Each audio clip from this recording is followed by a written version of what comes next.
Glavnina današnjega prispevka je posvečena mednarodni razstavni dejavnosti, ki se je odvijala v kontekstu Jakopičevega paviljona med letama 1919 in 1945. A za boljše razumevanje teh izmenjav bomo najprej povedali nekaj o samem delovanju paviljona in načinu organiziranja razstav v njem. Torej, Jakopičev paviljon je v začetku prejšnjega stoletja služil kot osrednji prostor za predstavljanje tako likovne umetnosti kot tudi druge vizualne produkcije. Leta 1909 ga na začetku Latermanovega drevoreda ob vhodu v park Tivoli za lastnimi sredstvi postavil Richard Jakopič. Ideja je bila, da bi bilo to stalno umetnostno razstavišče, ki bi postalo središče umetniškega življenja na slovenskih tleh. Jakopič je v paviljonu praviloma prirejal skupinske razstave sodobnih slovenskih umetnikov, samostojne predstavitve pa zasledimo redko. Finančno zahtevna gradnja, neodplačani krediti in vzdrževanje paviljona sta ga potiskala v vedno večje dolgove, ki se jih ni mogel znebiti. Večkrat ga je zaman ponujal v odkup mestni občini, v začetku leta 1923 pa je mestni upravi sporočil, da bo moral zaradi gmotne stiske paviljon zapreti. Ljubljanska občina je marca 1924 odkupila Jakopičev paviljon, maja istega leta pa je razstavišče dala v najem društvu Narodna galerija. V obdobju, ko je bil upravitelj paviljona Jakopič, zasledimo malo razstav tujih umetnikov, kar gre najverjetneje pripisati tudi visokim organizacijskim stroškom tovrstnih razstav.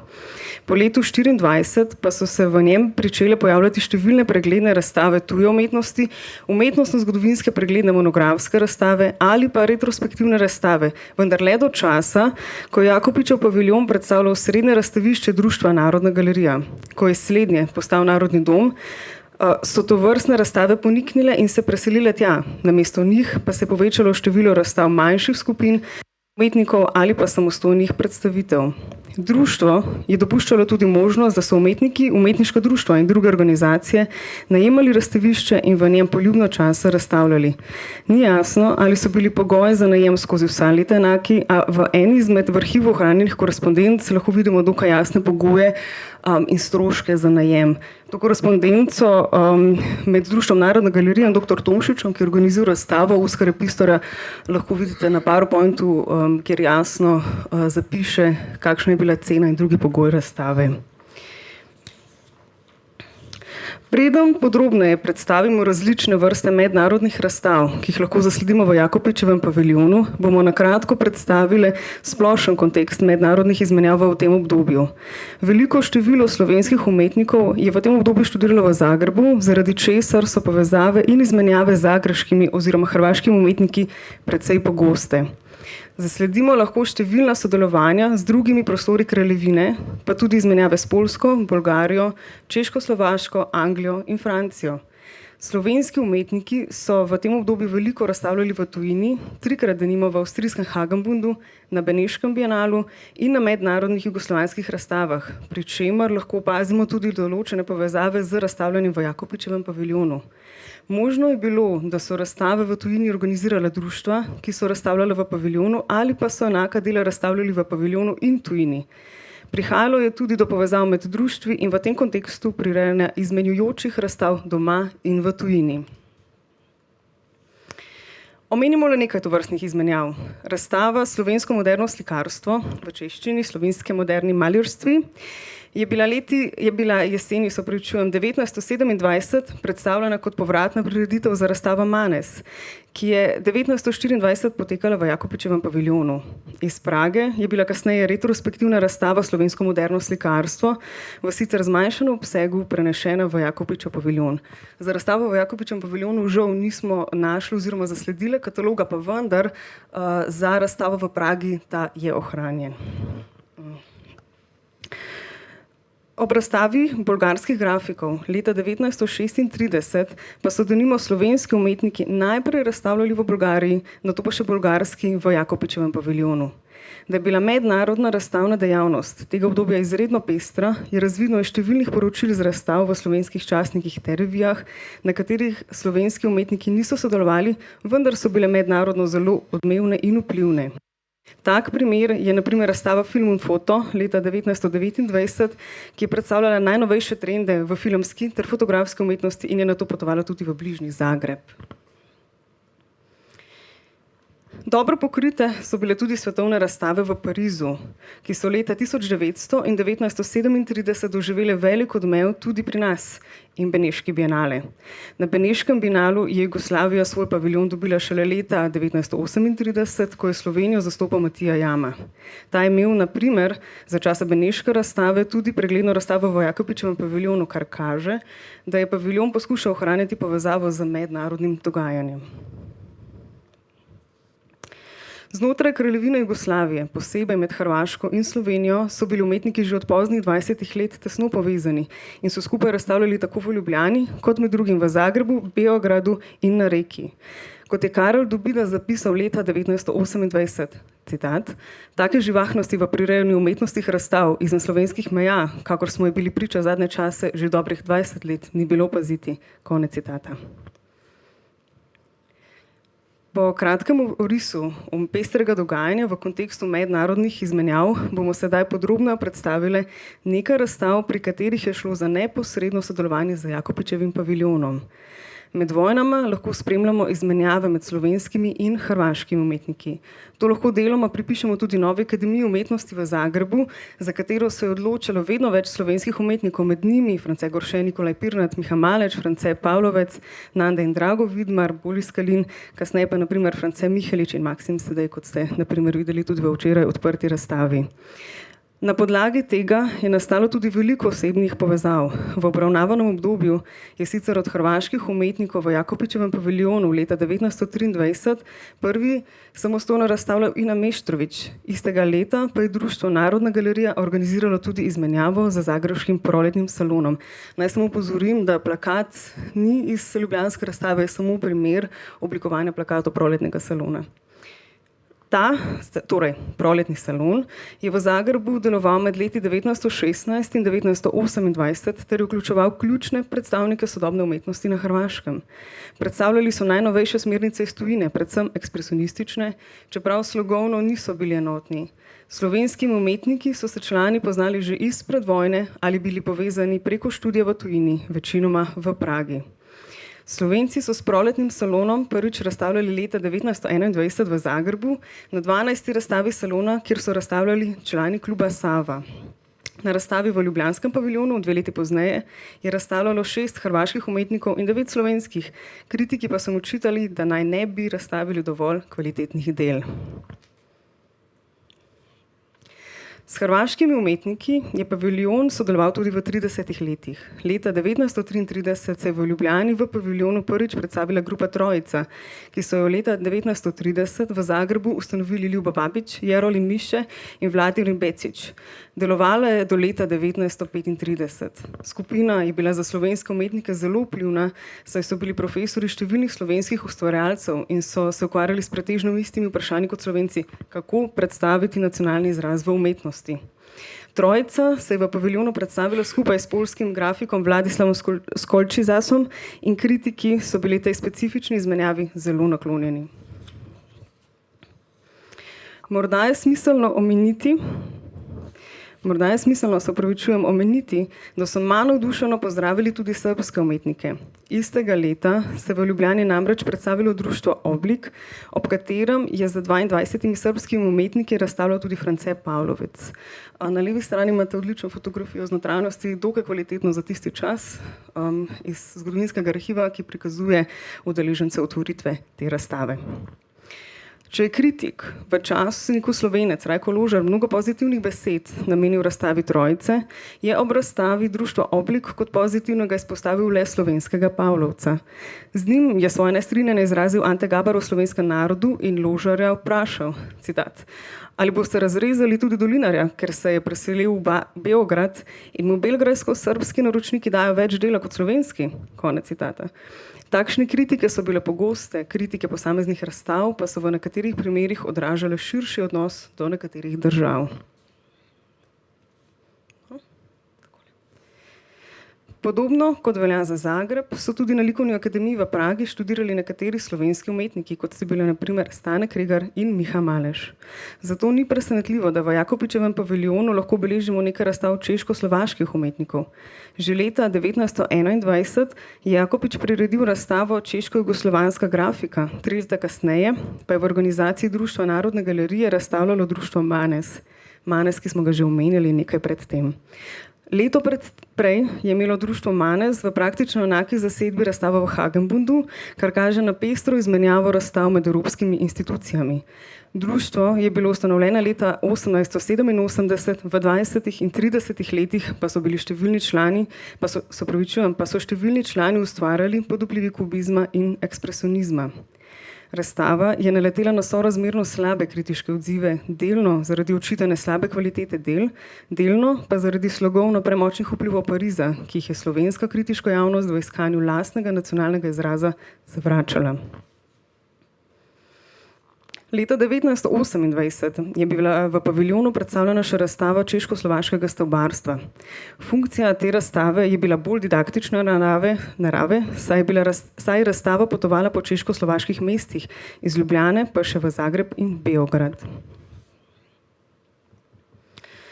Pogost primer sodelovanja so predstavljale promocijske razstave v Jakopičevem paviljonu, ki so jih praviloma organizirala tuje društva s specifično nalogo promocije v tujini. Posebej v obdobju, ko Društvo Narodna galerija še ni imelo svojih prostorov, lahko najdemo kar nekaj izmenjav s Francijo, predvsem z društvom l'Association Française d'Expansion et d'Échange Artistique, ki je bilo zadolženo za promocijo francoske kulture v tujini. Tako lahko v drugi polovici 20. let beležimo razstavo francoske grafike in zanimivo razstavo grška in rimska plastika v odlivkih iz Louvra.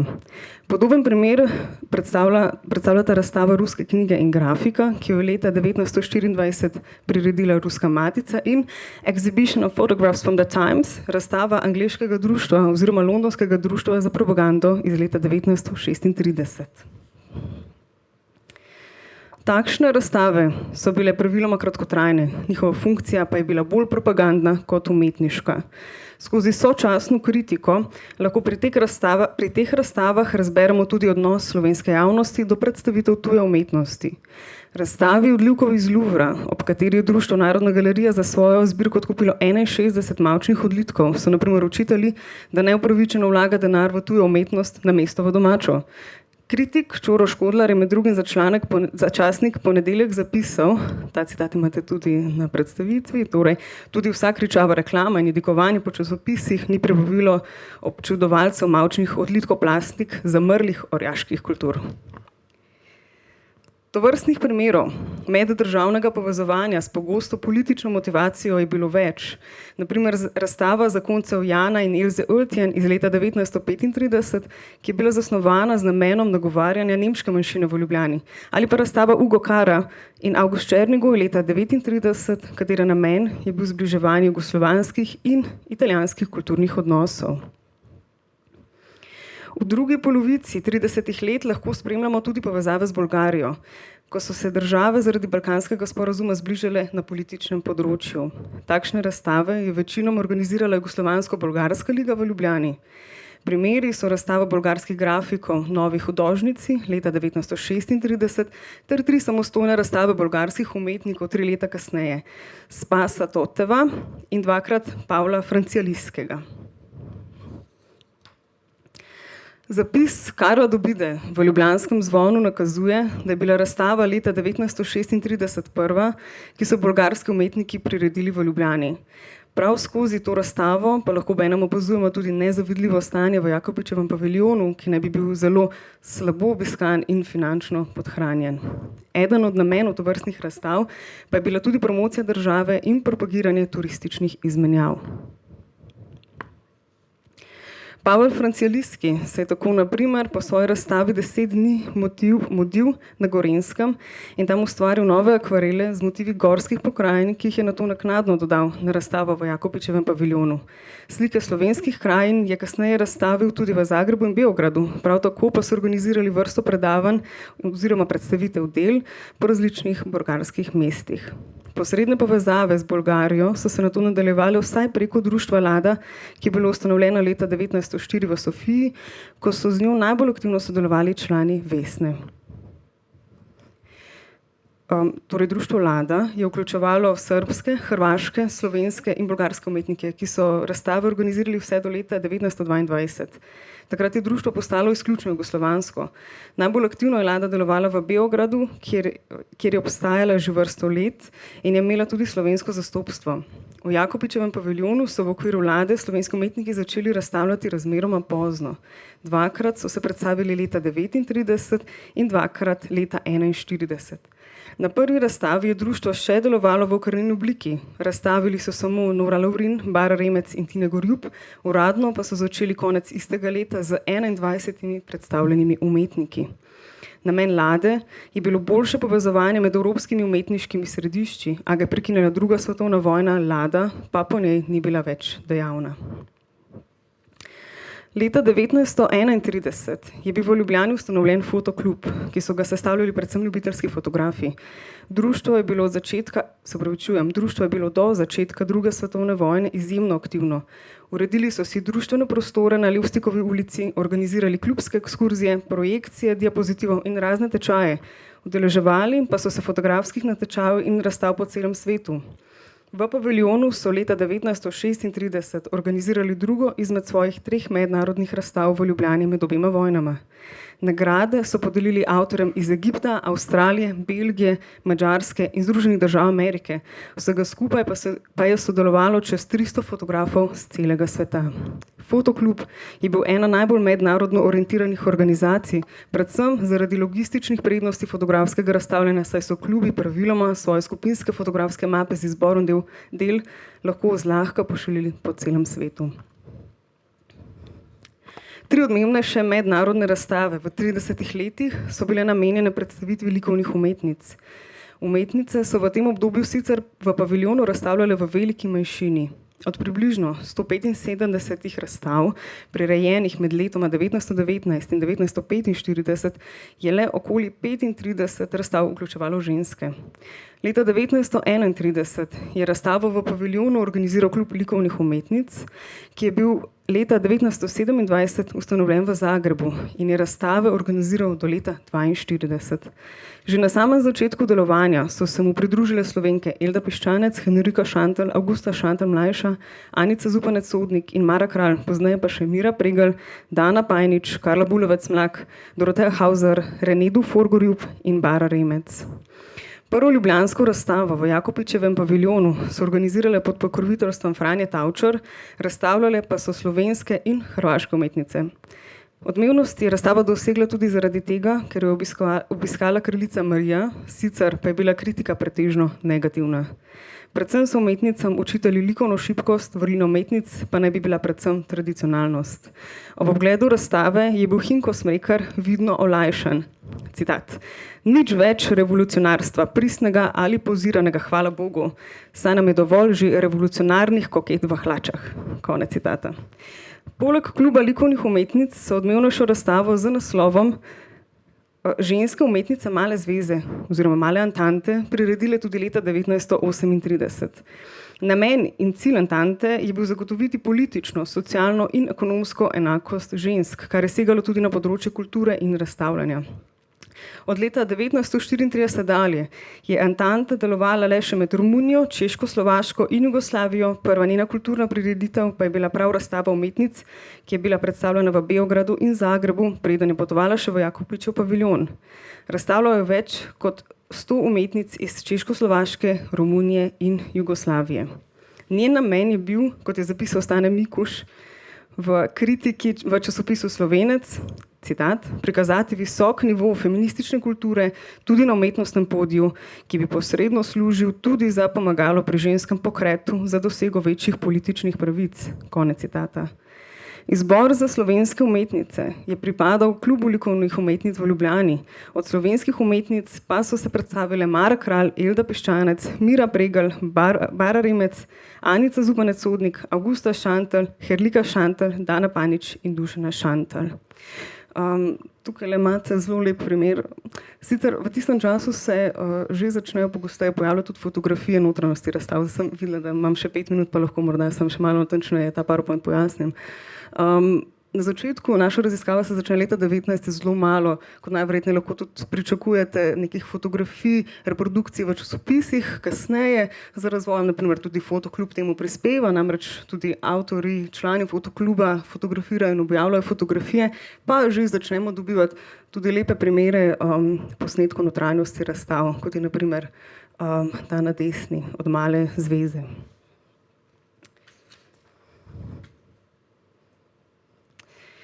Leta 1939 so umetnice priredile tudi skupinsko razstavo likovnih umetnic, na kateri so predstavili dela slovenskih likovnih umetnic ter povabljenih umetnic iz Beograda, Zagreba in Sušaka.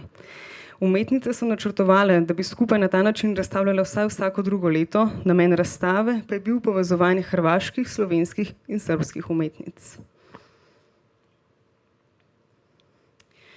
Kot je razvidno iz predstavitve, je bila razstavna dejavnost v Jakopičevem paviljonu med letoma 1918 in 1945 izjemno pestra. Zato jo težko povzamemo v zgolj 20 minutah oziroma malo manj kot 20 minutah, a kljub temu se izrišejo nekateri zanimivi zaključki. Paviljon je poskušal delovati čim bolj odprto za tuje razstavljalce, po podobnem principu kot naprimer Hagenbund, a organizaciji so pogosto potrebovale politične okoliščine ali osebna poznanstva umetnikom tudi zaradi študija v tujini. Kljub temu lahko zaznamo nekaj resnejših poskusov mednarodne organizacije tudi med slovenskimi umetniki, česar primer so naprimer Lada, mednarodne razstave Fotokluba Ljubljana in razstave Kluba likovnih umetnic. Na 25% vseh razstav, prirejenih v Jakopičevem paviljonu med letoma 19 in 45 so sodelovali tuji umetniki, s čimer je razstavišče Ljubljano vsaj deloma upelo v mednarodni umetniški kontekst. Najlepša hvala.